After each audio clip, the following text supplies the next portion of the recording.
रानीपुर में कमसिन मुलाजमा की अंदूहनाक मौत। 10 साल बच्ची पर बदतरीन तशद्दुद। फातिमा जान की बाजी हार गई। सोशल मीडिया पर वायरल वीडियो में मासूम बच्ची को तड़पते भी देखा जा सकता है। वालिदा का कहना है कि बेटी पीर असद शाह के घर मुलाजमा थी। असद शाह और उसकी बीवी ने तशद्दुद किया। फातिमा की पसलियां टूटी हुई मिली। जिस्म पर तशद्दुद के निशानात हैं। पुलिस ने मरकजी मुलजिम को गिरफ्तार कर लिया। आज रिमांड के लिए पेश किया जाएगा। मुलजिमा हिना शाह गिरफ्तार ना हो सकी।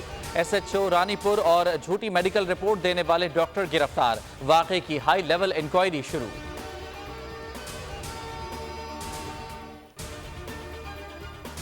रिजवाना पर तशद्दुद करने वाली मुलजिमा के शौहर सिविल जज आसिम हफीज को OSD बना दिया गया। Chief justice Lahore high court के हुक्म पर नोटिफिकेशन जारी। 12 साल बच्ची लाहौर जनरल अस्पताल में ज़ेरे इलाज। डॉक्टर्स के मुताबिक बच्ची अभी चलने की पोजीशन में नहीं है, सिर्फ उठकर बैठ सकती है। मेडिकल बोर्ड के सरबराह प्रोफेसर जोजिद सलीम की प्लास्टिक सर्जरी की तरदीद। कहा, प्लास्टिक सर्जरी की टीम कमसिन मुलाजिमा रिजवाना का इलाज कर रही है।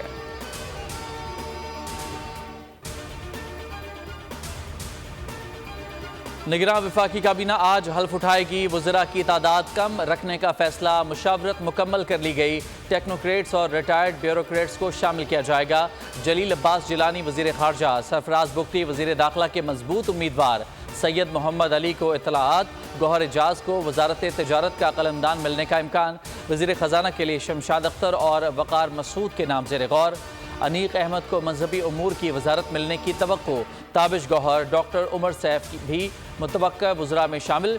हल्फ बर्दारी की तकरीब ऐवान सदर में होगी। सदर मुमलिकत आरिफ अलवी हल्फ लेंगे।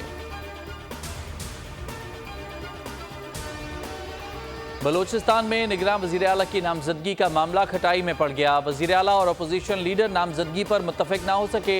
मामला पार्लिमानी कमेटी के पास चला गया। अपोजिशन लीडर का स्पीकर को पार्लिमानी कमेटी के क़याम के लिए मरासला।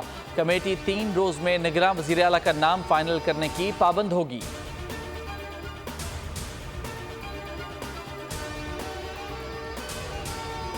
निगरान वज़ीर आला सिंध जस्टिस रिटायर्ड मकबूल बाकर आज ओहदे का हल्फ उठाएंगे। गवर्नर सिंध कामरान टेसोरी हल्फ लेंगे। हल्फ बर्दारी तकरीब गवर्नर हाउस में होगी। अहम शख्सियात और सियासी रहनुमाओं को दावतनामे इरसाल। क्राइम सीन का तहफ़्फ़ुज़ ना होने से शवाहिद ज़ाया हो जाते हैं। नाकाबिले कबूल शवाहिद पेश करने से मुल्ज़िमान बरी हो जाते हैं। पुलिस तफ्तीश में कमजोरियों का मुल्ज़िमान को फ़ायदा मिलता है। चीफ जस्टिस उमरता मंदियाल के पुलिस ऑर्डर 2002 की मनसूखी केस में रिमार्क्स। कहा, सिंध ने खुसूसी तफ्तीशी विंग कायम किया है। ये इक़दाम काबिल सताइश है। पंजाब और इस्लामाबाद पुलिस ने ऐसे इक़दाम नहीं किए।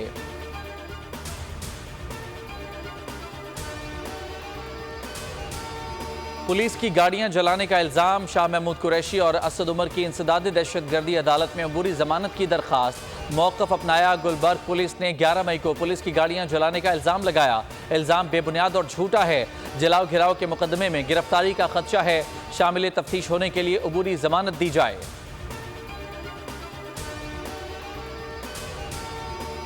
लाहौर हाई कोर्ट का चेयरमैन PTI के भांजे हसान न्याजी को पेश करने का हुक्म। सरकारी वकील की जवाब जमा कराने की इस्तदा मंजूर। रिमार्क्स दिए, हसान न्याजी पंजाब पुलिस की तहवील में है तो कल पेश करें।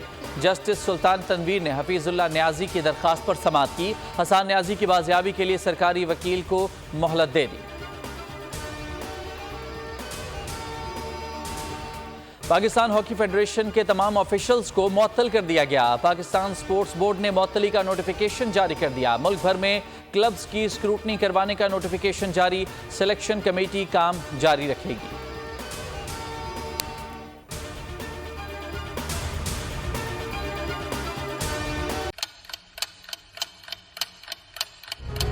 आप लोग इस मुल्क पाकिस्तान में आजाद हैं। सहाफती उसूलों पर कारबंद। बोल न्यूज ने रखी रिवायत बरकरार। बोल न्यूज की जानिब से देखने वालों को यौम आजादी की बेहद मुबारकबाद। मुल्क भर से जश्न आजादी की तकरीबात बोल ने दिखाई अपनी स्क्रीन पर। पाकिस्तान के 76वें यौम आजादी का जश्न बोल ने सुनाई पाकिस्तान जिंदाबाद के नारों की गूंज। बोल की सबसे बड़ी ट्रांसमिशन में पाकिस्तान का नाम रोशन करने वालों ने दिए कौम को पैगामात। बेपनाह मुश्किलात का सामना करके इस मुल्क को हासिल किया। आज़ाद कौमों को बहुत सी कुर्बानियाँ देनी पड़ती हैं। 76 वालियों में आज़ादी का दिन जोश खरोश के साथ मना। क्योंकि जिंदाबाद पाकिस्तान ये है बोल की पहचान। सब्सक्राइब करें और बेल दबाएं ताकि कोई खबर रह न जाए।